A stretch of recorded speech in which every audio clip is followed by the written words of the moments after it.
예수라고 하는 것은 위를 바라보고 사는 존재예요. 이런 뜻입니다. 그 사람은 항상 하나님을 바라보고 살아가야 됩니다.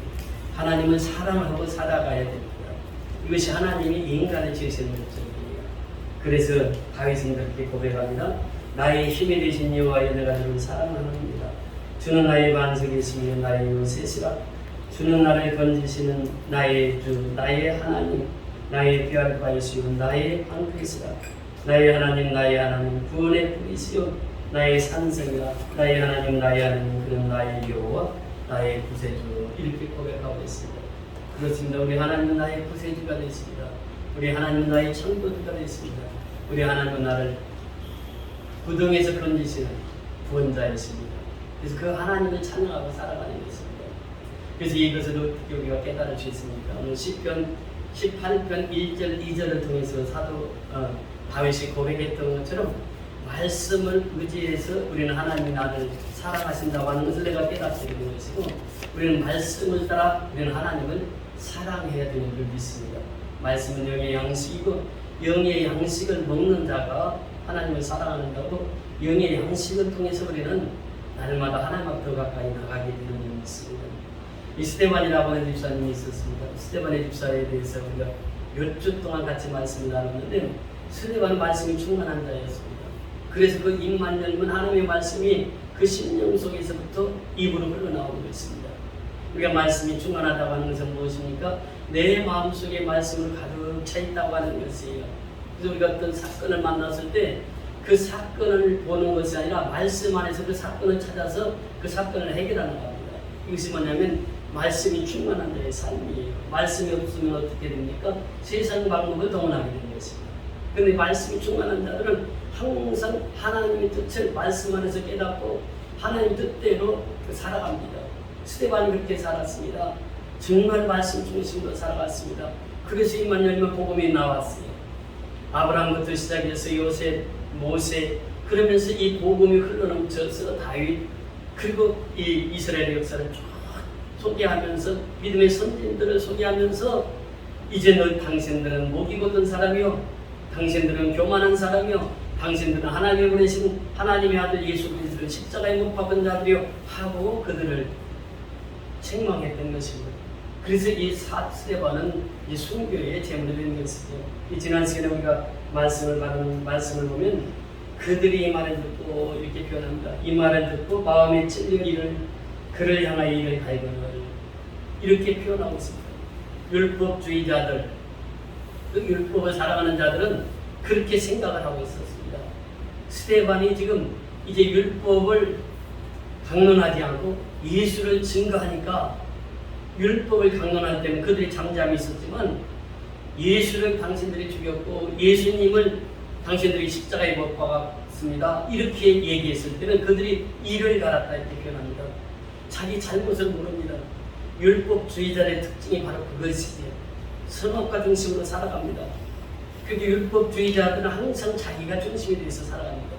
신앙생활도 자기 중심으로 살아가는 사람은 지금 여전히 하나님을 믿고 있지만, 예수를 믿고 있지만 율법 아래 있는 사람들, 이 율법에서 벗어나야 돼요. 율법에서 벗어나서 복음으로 와야 된다고 하는 것입니다. 그래서 그들은 아직 율법 아래 있기 때문에 이제 스데반이 당신들이 예수를 죽였습니다 라고 했을 때 그들은 이를 갈았다 이렇게 표현합니다. 그러면서 스데반은 어땠습니까? 55절에 보니까 스데반이 성령 충만하여 하늘을 노르러 주목하여 하나님의 영광과 및 예수께서 하는 우편에서 쓰는 것을 보았다. 말씀이 충만한 사람은 환상을 보게 되고, 말씀이 충만한 사람은 성령의 충만함을 봤습니다. 그러니까 말씀 충만, 성령 충만은 이 같이 가는 것이죠. 말씀만 충만해서 되는 것이 아니고 성령이 충만해야 이제 하나님의 뜻을 온전히 이룰 수 있다고 하는 것입니다. 이 스데반은 말씀 충만, 성령 충만했어요. 그래서 하나님 하늘의 우편에 예수님이 서신 것을 보았습니다. 서서 예수님께서는 이 스데반을 맞이할 준비를 하고 계십니다. 하늘의 보좌하고 땅이 발등상이라고 하는 그 하나님 예수, 그 하나님의 아들 예수가 이제 스데반이 오는 것을 기억하시고 하늘에 서서 스데반을 맞이할 준비를 하고 있습니다. 이 스데반이 광경을 보게 된 것이요.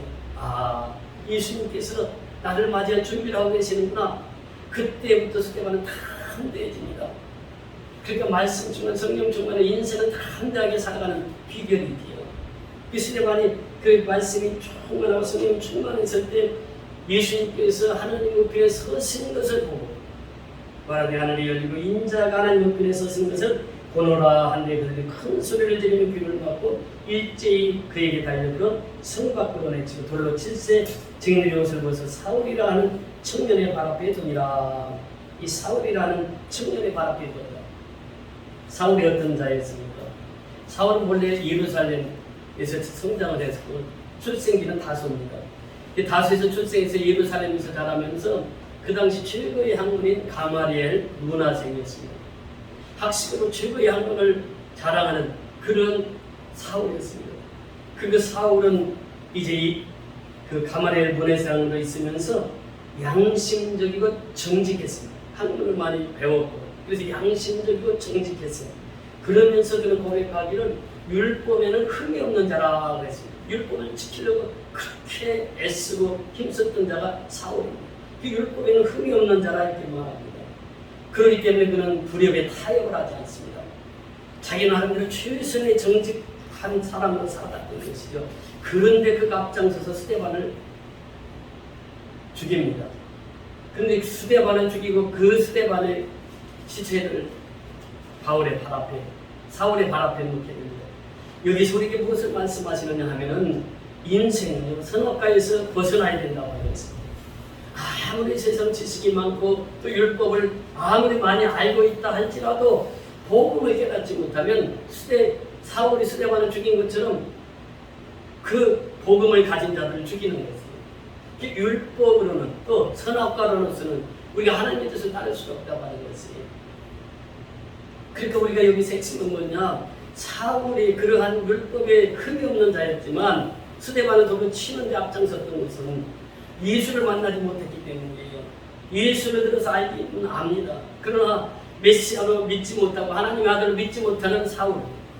그래서 그는 예수 믿는 사람들을 잡아다가 옥에 가두고 예수 믿는 사람들을 잡아다가 죽이는 것이 그의 사명인 줄 알았습니다.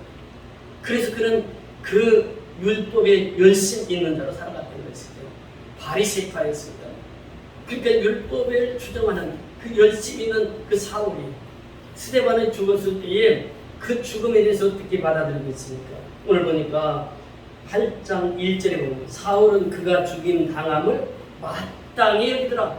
사울이 죽는, 스데반이 죽는 것은 마땅히 여기더라. 이 사울이 그렇게 여겼단 말이죠. 이 스데반을 죽여야 할 사람이 왜 예수를 하나님의 아들을 죽였다고 그러느냐? 예수는 하나님의 선지자와 똑같은 사람인데 그러면서 사울은 스데반을 죽이는데 앞장섰던 것입니다.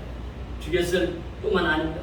그 사울은 이 스데반을 죽이고 나서 계속해서 교회를 잔멸하면서 일으키면서 이 교회를 계속 핍박합니다. 예수 믿는 사람을 계속 핍박합니다. 그런데 사도행전 9장에 가면 예수를 만나게 되죠. 예수를 만나고 나서부터 그 인생이 완전히 바뀝니다. 예수를 만나고 나서부터 사울은 이제 바울에 대해서 살아가는 사실 사울이라고 하는 말은 히브리어고 바울이라고 하는 말은 라틴어입니다. 똑같은 사람이에요. 그런데 이 바울에 대해서부터는 그 인생이 완전히 변화됩니다. 그러면서 그 자신이 그렇게 표현해요. 나는 하나님의 종, 그리스도의 종입니다. 그래. 오늘날 역시 마찬가지입니다. 아무리 율법을 많이 알고 하나님의 말씀을 많이 알고 있다 할지라도 예수를 만나지 못하면 내가 그리스도의 종이라고 고백을 못하는 거예요. 바울의 서신이 14번 히브리서까지. 근데 그 서신 서두에마다 바울이 자기 자신을 소개할 때 나는 예수 그리스도의 종이라 이렇게 표현합니다. 둘로스라고 하는 표현이에요. 예수님의 발바닥도 닦기 힘든 그런 종이라 그런 의미입니다. 그러니까 사울이 이제 예수님을 만나고 나서 예수님을 경험하고 나서 예수님을 체험하고 나서부터는 그는 평생 동안 나는 그리스도의 종입니다. 예수의 종입니다. 제가 설교를 했더니 권사님은 지금도 그래. 나는 예수 그리스도의 종 누구 권사입니다. 이렇게. 사실 그게 정확한 표현이에요. 바울이 그렇게 평생을 살았던 것이죠. 예수를 만나면 그리스도의 종이 되는 것이에요.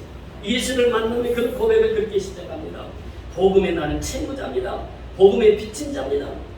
이 복음이라고 하는 것이 무엇입니까? 예수님이 나를 위해서 십자가에 죽으시고 부활하신 이 사건의 채무자라는 거예요. 그러니까 이 복음의 빚진 자이기 때문에 복음을 전하지 않고는 견딜 수가 없는 자가 되는 것입니다. 이것이 바울의 모습이었어요. 예수를 만나고 났던 바울은 또 뭐라고 고백합니까? 나는 만삭되지 못하여 난자 이렇게 표현합니다. 그러면서도 나가서 그는 사도 중에 지극히 작은 자, 가장 작은 자다. 사도 중에 가장 작은 자에 더 나가서는 주인 중에 괴수다 이렇게 표현합니다. 사울이었을 때는 전혀 이런 표현이 없습니다. 바울이 되고 나서 예수를 만나고 나니까 그런 고백을 해요. 나는 사도 중에 가장 작은 자고 주인 중에 괴수고 성도 중에 지극히 작은 자가 나다라고 하면서 발견합니다. 그래서 우리가 예수를 만난 사람은 항상 이렇게 살아가는 거예요. 바울처럼 살아가는 것입니다. 나는 사도 중에 지극히 작은 자요. 또 나는 이 죄인 중에 괴수고 성도 중에 지극히 작은 자다. 이렇게 고백하고 살아갑니다. 사울의 변화예요. 그 사울이 앞장서서 스데반을 죽입니다. 스데반이 죽었습니다. 오늘 보면 2절 같이 보시면 2절 시작. 경건한 사람들이 스데반을 장사하고 위하여 경건한 사람들이 있었어요. 그 당시에 경건한 사람들이 스데반을 장사했다 이렇게 변합니다. 여러분 이 돌에 맞아 죽는 사람은요 장사가 안 됩니다. 그 당시 법에 보면은. 왜냐하면 중죄인이에요. 그 돌에 맞은 사람 또 십자가에 죽은 사람은 이 장사를 치를 수가 있는 것이 아니에요. 중한 죄를 지었기 때문에 장사도 제대로 치를 수가 없습니다. 그 시신은 그냥 버리는 거예요. 이것이 돌에 맞아 죽는 사람의 그 당시 풍습이었습니다. 그런데 경건한 사람들이 있었어요. 스데반을 보니까 정말 이 경건한 삶을 살았어요. 그러니까 경건한 사람들이 스데반은 장사를 치릅니다. 여러분 여기서 보세요. 스데반은 장사 치렀다고 하는 것은 생명을 걸고 했습니다. 스데반을 죽인 사람들이 그 시신을 장사하는 그 사람들 그냥 두었겠어요? 그런데 경건한 사람들은 스데반의 시신을 갖다가 장사를 치릅니다. 그러면서 그들이 그런 고백을 장사를 치르면서 크게 울더라. 크게 울더라. 스데반의 죽음을 보고 그 경건한 사람들은 크게 울었다 이렇게 표현합니다. 위로 올라가서 2절 다시 보면요. 사울은 그가 죽임을 마땅히 여기더라. 그날에 그러니까 스데반이 죽은 그날입니다. 그날에 예루살렘에 있는 교회에 큰 박해가 있어 이렇게 표현합니다. 큰 박해가 온 것이 그날에 스데반이 죽은 그날에 예수님이 죽은 그날에는 어떤 사건이 있었습니까? 해가 가리워져서 온 세상이 깜깜했어. 근데 스데반이 죽었을 때는 예루살렘에 큰 박해, 여기서 이 메가라고 하는 큰이라고 큰 박해. 그러니까 박해가 그냥 일반적인 박해가 아니라 큰 박해가 임해. 스데반이 죽은 그날에 예루살렘에 큰 박해가 임했다. 그러면서 말씀하시기를 사도 외에는 다 유대와 사마리아 모든 땅을 흩어지니라. 이 사도 외에는 나온 말씀이라고 합니다. 사도들이 누굽니까? 예수님의 그 사도들은 예루살렘에 머뭅니다. 여러분 예루살렘 사도들이 머물렀다고 하는 것은 무엇입니까? 그들은 성전을 지켰다고 하는 것이고 그들은 성전을 보호했다는 것이고 그 사도들만 그 성전에 남아있는 거예요. 그리고 나머지는 다 흩어집니다. 근데 여기서 중요한 것은 사도들이 왜 성전을 그렇게 지켰을까요? 그 당시에 성전에 있다는 그 자체가 생명을 버리지 않고는 그 자리에 있을 수가 없습니다. 예수를 믿는 사람 다 아홉 개 가두었습니다. 그러면서 그 상황 자체가 교회에 있다고 하는 그 자체가 얼마나 힘들고 어려웠는가는 그 당시에 너무 잘 아는 상황이에요. 그런데 사도들은 그걸 떠나지 않습니다. 그 하나님 뜻이었어요. 사도들은 교회를 지키게 했습니다. 그리고 모든 사람들은 흩어졌어요. 흩어져서 서쪽으로는 구부로까지 올라가고 또 북쪽으로는 저쪽에 안디옥까지 지금 터키지만 안디옥까지 사방으로 다 흩어집니다. 예수 믿는 사람들이. 그런데 예수 믿기 전에는 어땠습니까? 교회는 모이는 것이었어요. 그래서 교회는 모이는 것입니다. 예루살렘에서 3,000명이 모이고 또 그 후에는 5,000명이 8,000명이 그 신자가 되고 그래서 예수를 섬기면서 그들은 매일 교회에 왔어요. 날마다 떡을 댔습니다. 날마다 예찬을 나눴어요. 교회 가서 매일 그렇게 살았단 말이죠. 그런데 이들이 지금 교회에서 살면서 모이기를 힘썼고 신앙생활을 잘 했고, 그런데 하나님께서 이들을 흩은 이유가 무엇이냐?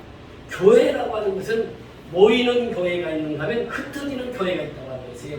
그 사명을 하나님께서 주신 것이죠.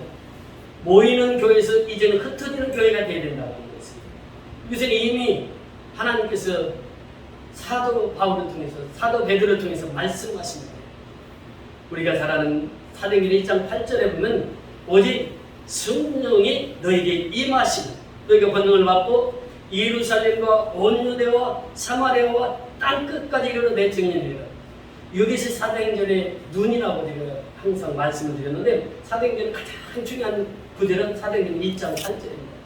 이 말씀을 통해서 온 유대와 사마리아와 땅끝까지, 그러니까 지금 사도행전 1장부터 7장까지는 예루살렘을 중심으로 해서 예루살렘 교회의 성장과 그 배경에 대해서 말씀하셨습니다.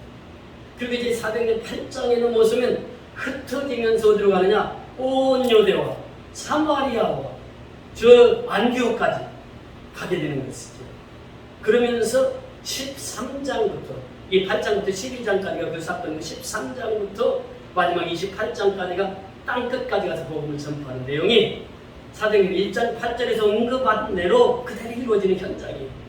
그래서 지금 8장에서부터 12장까지는 온 유대와 사마리아까지 복음이 전파되는 그것을 우리에게 말씀해 주고 있습니다. 그래서 이 온 유대와 사마리아와 모든 땅으로 흩어지니라, 이것은 사도행전 1장 8절을 통해서 말씀하신 바와 같이 이제 흩어진 무리들이 무엇을 가지고 흩어집니까? 복음을 가지고 흩어집니다. 복음을 가지고. 그러니까 예수를 만난 그들이 흩어지면 그들이 무엇을 합니까? 복음을 전하게 되었습니다. 복음을 가진 자는 이제 흩어진 그곳에서 복음을 전해요. 그러니까 여기서 왜 하나님께서 흩으셨을까? 예루살렘 교회가 그렇게 충성하고 하나님 앞에 헌신했는데 왜 그들을 흩으셨을까? 뜻은 이제 그 복음이 땅끝까지 전파되어져야 하기 때문에. 예루살렘 교회에다 맡겨놨으면 어떻게 했을까요? 자기들이 야, 너 사마리아 가서 선교해. 그러면 사마리아가 얼마나 어려운 지역이에요. 나 그 험지인데 안 갈 거예요. 사람이 이게 계획해서 하는 게 아니란 말이에요. 하나님의 일은. 그러니까 하나님께서 갑자기 큰 박해를 주셔서 그들 모두 흩어버린 것이에요. 이것이 그러니까 예루살렘에 머물러 있던 사도들도 하나님 뜻대로 예루살렘 교회에 머물렀던 것이고, 또 모든 사람들이 사방으로 흩어져서 복음을 전한 것도 하나님 뜻이란 말이에요. 우리 영락교회 가면은 장로님 한 분이 계시는데 6.25 때 교인들이 다 피난을 갑니다. 근데 그 장로님은 나는 교회를 두고 피난을 갈 수 없다. 그래서 이 공산당한테 그 교회에서 교회 지키다가 순교한 그 장로님이 있는데, 그 영락교회 가면 지금도 그 장로님 동상이 있습니다. 그 영락교회 가서 그 장로님 동상을 보면 참 많은 감동을 받았는데, 그렇게 교회 끝까지 지키면서 하시는 분이 있는가 하면, 또 그때 6.25 때 많이 흩어져서 왜 6.25를 하나님께서 허락하셨습니까?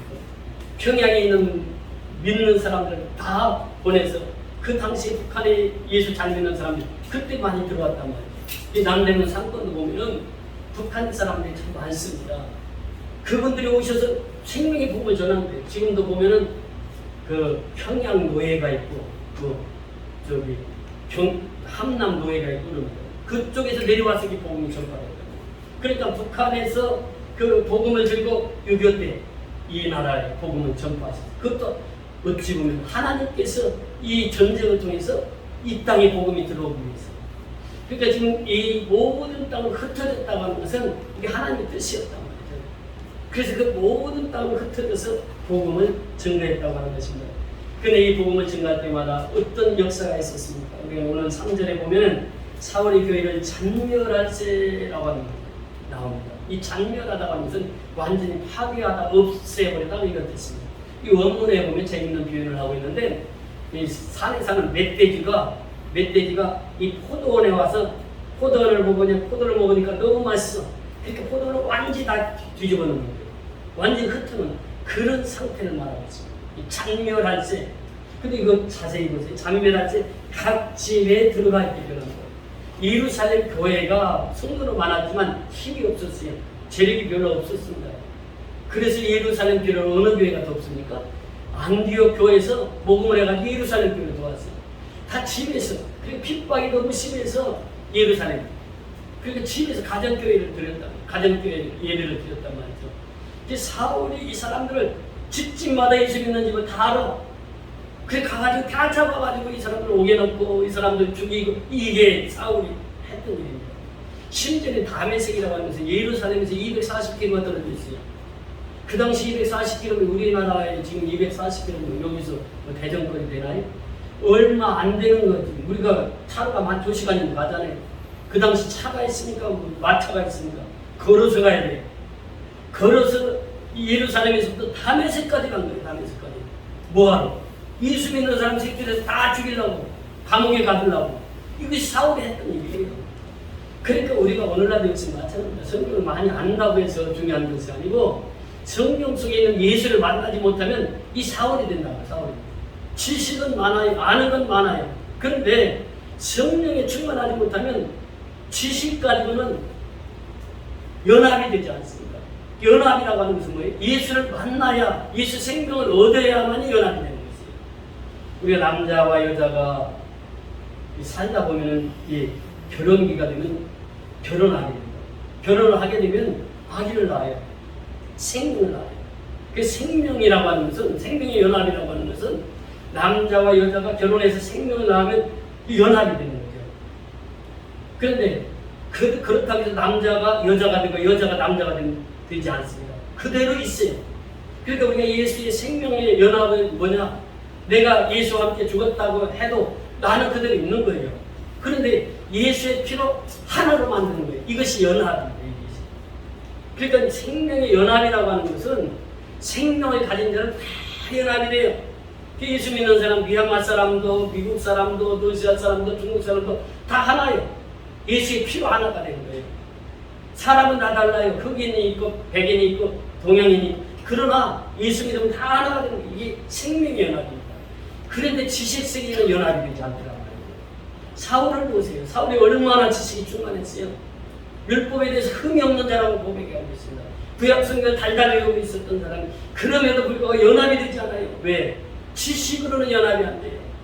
우리가 보면 그렇잖아요. 저도 친구들 이렇게 보면은 이 대학 교수들이나 이렇게 총장했던 친구들 보면 이게 머리가 크니까 연합이 잘 안 됩니다. 자기 주장이 얼마나 강한지 몰라요. 배울수록 그렇습니다. 지식은 쌓을수록 자기 아성이 든든해져요. 그러니까 연합이 잘 안 돼요. 지식으로는 연합이 안 된단 말이죠. 사울이 지식 가지고 그렇게 스데반을 죽이고 예수 믿는 사람은 지금 잔멸해, 잔멸. 그 예수 믿는 사람이 사울 때문에 얼마나 고통을 받았습니까? 얼마나 고난을 받았습니까? 지식 세계는 생명과 연합이 안 된다. 그래서 그 에덴 동산에 보면 선악과를 넣고 그 다음에 또 하나는 무엇을 놨다고요? 생명나무를 놨어요. 그러니까 선악과를 따먹으면 지금도 지식 사이에서 살아가는 것입니다. 지식 사이는 연합이 안 된다니까요. 그래서 생명을 먹으면 어떻게 되냐? 연합이 돼요. 우리 장로님과 제가 하는 일이 달라요. 저는 이렇게 목사로서 목회를 하고 장로님은 사업을 하면서 성도들을 섬기고 있어요. 그런데 우리는 연합이 되어 있단 말이에요. 왜? 예수의 피, 이 예수의 피로 연합된 사람은 교회를 그렇게 사랑하게 되어 있습니다. 교회를 사랑하는 거예요. 그러니까 시편 기자를 통해서 교회의 사랑이 어떻게 표현하고 있습니까? 만군의 여호와여 주의 장막이 어찌 그리 사랑스러운지요. 그 생명에 연합된 사람은 교회 중심에 사는 사람이에요. 교회를 그 생명을 걸고 교회를 지키는 거예요. 교회를 그렇게 사랑하는 거예요. 그러면서 주의 장막이 어찌 그리 사랑스러운지요. 내 영혼의 여호와의 공전을 사모하여 쇠약하며 내 마음과 육체가 살아계신 하나님께 부르짖나이다. 나의 왕, 나의 하나님, 만군의 여호와여 주의 제단에서 참새도 제 집을 얻고 제비도 새끼들 보금자리를 얻었나이다. 주의 집에 사는 자들을 복이 있나니 그는 항상 주를 찬송하리이다. 여기 보면요, 주의 장막이라고 표현하고 그 다음에 주의 제단이라고 표현하고 주의 집이라고 표현합니다. 그 다음에 시편 84편 10절에 들어가서는 주의 궁정에서 이렇게 궁정이 산 날이 다른 것은 첫날보다 나은즉 악인의 장막에 거하는 것보다 내 하나님의 성전 문지기로 있는 것이 좋사오니. 그러니까 주의 장막, 주의 제단, 주의 집, 주의 공정 다 같은 말이에요. 아버지 집이란 말이에요. 아버지 집. 그 교회는 어떤 곳이냐? 교회는 영원히 있는 곳이에요. 그러니까 이 사울이 그랬어요. 교회를 잔멸하지, 교회를 다 없애려고 했어요. 교회를 없애려고 그렇게 교회를 핍박하고 교회 다니는 사람 다 잡아서 이렇게 오게 가두고 했는데도 교회는 없어졌습니까? 그렇지 않아요. 잔멸했어요. 사람의 계획으로는 교회를 없애면 없어지는 줄 알아요. 러시아 보세요. 공산당 하면서 70년 동안 교회를 그렇게 핍박하고 교회를 없앴다고 생각했는데 70년이 되니까 교회가 그대로 살아있잖아요. 중국도 역시 마찬가지, 북한도 역시 마찬가지. 지하교회가 그대로 살아있습니다. 보세요. 교회는 없어지지가 않아요. 그러니까 이 교회를 잔멸한다. 교회를 없앤다. 이것은 그럴 수가 없다는 거예요. 그러니까 왜 이런 사건이 나왔느냐? 사울은 영적인 무지에서 이것이 나온 거예요. 지금 자기는 율법에 그렇게 흠이 없는 자로 살아왔지만 주님을 만나지 못하고 예수를 만나지 못한 거예요. 영적으로 무지한 거예요. 그러니까 이런 사건이 이루어졌다고 하는 것입니다. 그래서 벤 존슨이라고 하는 분은 이 무지라고 하는 것은 큰 정신병이라고 표현합니다. 무지는 큰 정신병이다. 이것은 치명적인 악이며 인생을 어둡게 하고 이성을 어지럽게 하며 진실을 혼란시킨다 이렇게 표현합니다. 이 영적인 무지에서 나오는 거예요. 영적인 무지는 진실을 혼란시키는 거예요. 그러면서 이게 세계에 서기가 있던 스펄전, 그 얼마나 그 말씀을 잘 증거했던지 그 입이 골든 마우스라고 표현합니다. 황금의 입이라고. 그 유명한 서기자는 그렇게 표현합니다. 무지는 모렴치의 어머니다. 모렴치의 어머니다. 그 영적인 무지가 오니까 율법을 그렇게 해박하게 아는 사울도 결국은 예수 믿는 사람들은 그렇게 잔멸하고 교회를 잔멸하는데 앞장섰다라고 하는 것입니다. 그래서 교회는 핍박을 받으면 받을수록 어떻습니까? 교회는 핍박 당하면 당할수록 교회는 성장하게 되어 있습니다. 이것이 바로 교회의 역사예요. 우리 교회만 해도 그렇잖아요. 우리 그 동성 화목교회 있을 때 그들이 와서 그 간판을 뗐습니다. 간판을 떼고 간판 위에서 발로 밟았어요. 그 모습들을 보면 얼마나 눈을 흘렸는지 몰라요. 교회가 십자가를 띠더니 그 간판 끼고 직접 보셨어요. 전도사님 직접 그 현장에서 목격을 했어요. 그 간판을 밟는 거예요. 이게 동서화목교회 다 끝났다는 거예요. 그러나 그때 그 마음 속에 교회는 장렬한, 교회는 핍박하면 핍박할수록 교회는 성장하는 것이다. 그 마음이 오는 거예요. 우리 교회는 없어지지 않는다. 사람이 아무리 교회를 없애려고 해도 교회는 없어지는 것이 아니다. 하나님 뜻이 있었던 것이죠.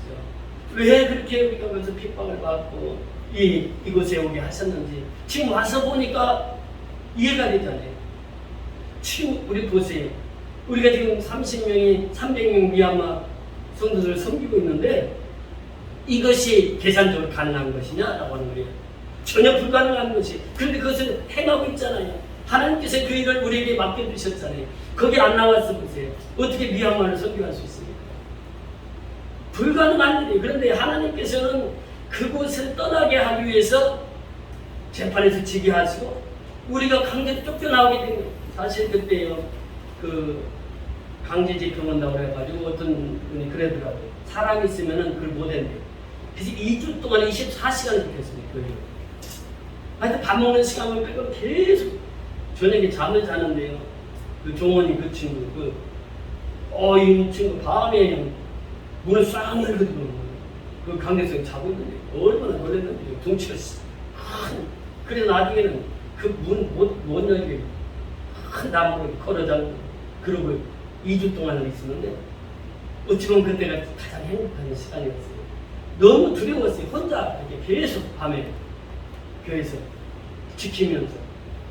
근데 그것이 이제 나중에 알고 보니까 다 헛소리였지만 그래도 그때가 그렇게 참 내 마음속에는 지금도 그때 그 시간이 너무 아름다웠던 거예요.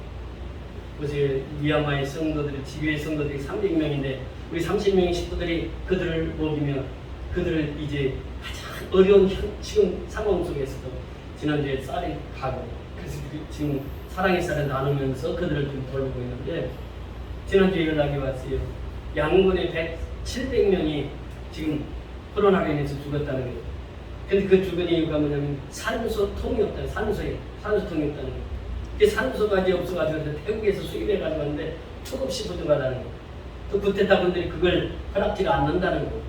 그래서 이 구테타군들이 사람을 다 죽이려고 그러는 것 같다고 그러면서 연락이 왔어요. 그 다음날은 1000명이 죽었다는 거예요. 한국 사람들 3사람이 죽고. 그러면서 그 어려운 현장에서 지금 노예중시 양군 성교연합교 가찬 성교연합교 제가 어제 편지를 띄우면서 그랬어요. 몸조심하라고. 거기 현장에 가서 이제 사진 찍어서 이렇게 올려오는 거예요. 지금 이 미얀마가 지금 우리보다도 훨씬 어려운 상황이 있습니다. 의료시설이요. 우리나라는 필요할 수가 없습니다. 우리나라 생각하면 거기는 의료시설이라고 전혀 없다고 볼 수 있습니다. 그런 상황에서 이제 그들이 기교의 성도들이 지금 이제 우리 선교연합교 중에서 선교하는 그들이 지금 그 어려움을 겪고 그 현장에서 어려움을 겪고 생활하고 있습니다. 그래서 우리는 그 사명을 감당하기 위해서 하나님께서 오늘 이 선교연합교를 세워주세요. 또 많은 후원자들 통해서 미얀마 선교를 통해 하나님 앞에 영광을 돌리고 있습니다. 여러분 교회는 찬멸하려고 했을 때 찬멸되는 것이 아닙니다. 교회는 핍박하면 핍박할수록 교회는 성장하게 되어 있습니다. 그래서 이 예수님께서 십자가는 곧 고난이지만 십자가는 영광이라고 하는 것입니다. 이 고난 뒤에는 반드시 영광이 온다는 것입니다. 그래서 현재의 고난은 장차 우리에게 주어질 영광과 촉히 비교할 수 없는 것이 바로 기독교입니다. 이 십자가의 고난은 우리가 짊어져야 돼요. 그래서 이 예수님께서도 그 말씀을 하세요. 세상이 너희를 미워하지 아니하되 나를 미워하나니 이는 내가 세상의 일들을 악하다고 증언합니다. 그러니까 우리 예수 믿는 사람이 세상이 미워하는 이유는 예수님을 미워하기 때문에 너희를 미워하는 것이다. 예수님 말씀하십니다. 그러면서 형제들아 세상이 너희를 미워하여도 이상히 여기지 말라. 세상이 너희를 미워하여도 이상히 여기지 말라. 너희가 세상에 속하여서는 세상이 자기 것을 사랑할 것이나 너희는 세상에 속한 자가 아니요 도리어 내가 너희를 세상에서 택하였기 때문에 세상이 너희를 미워하느니라. 마태복음 5장 10절로 12절에 보면 의를 위하여 박해를 받는 자는 복이 있나니 천국이 그들의 것입니다. 나로 말미암아 너희를 욕하고 박해하고 거짓으로 너희를 거스려 모든 악한 말을 할 때에는 너희에게 복이 있나니 기뻐하고 즐거워하라. 하늘에서 너희 상이 크니라. 너희 전에 있던 선지자들도 이같이 박해하였느니라. 그래서 우리가 이 핍박을 받는 것은 예수님을 미워하기 때문에 세상에 그래서 예수님을 미워하기 때문에 너희들도 핍박을 받느니라. 핍박을 받는다고 하는 것은 하늘의 상이 크니라 말씀하십니다. 그래서 예수님은 우리를 향하여서 말씀하십니다. 너희는 세상의 소금이다. 너희는 세상의 빛이다. 지금 이 어지러운 세상 속에 너희는 소금의 역할을 해야 된다. 너희는 빛의 역할을 해야 된다. You are salt.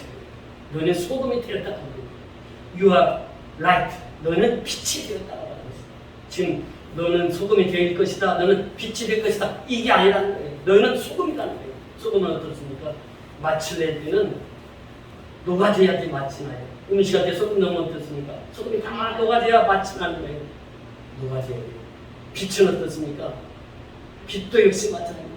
내가 빛을 발하려면 내 촛불처럼 내 몸을 불살라야 돼요. 예수의 사랑으로 불살라서 나를 통해서 그 빛이 온 어두운 세상에 비치게 하는 것. 이것이 바로 나의 주어진 사명이라고 하는 것입니다. 그래서 오늘 이 본문을 통해서 우리에게 주신 말씀. 사울은 율법에 대해서는 해박한 지식이 있었고 율법의 추종자였고 그렇지만 예수를 만나지 못했기 때문에 예수 믿는 사람들을 그렇게 잡아서 옥에 가두고 집집마다 다니면서 교인들은 찬멸하려고 교회를 찬멸하려고 했지만 교회는 계속해서 부흥되었고 또 성도들은 이 흩어짐을 통해서 땅끝까지 복음이 전파된 줄 믿습니다. 하나님께서 우리를 세워주신 것은 우리로 하여 땅끝까지 복음을 전하기 위해서 우리를 불러주셨고 오늘 이 자리에 오게 하신 줄 믿습니다. 이 사명을 잘 깨닫고 주님이 기뻐하시는 그 사명 잘 감당해서 하나님 앞에 영광을 드리는 저와 여러분이 다 될 수 있기를 주의 이름으로 축원을 드립니다. 네. 같이 일어나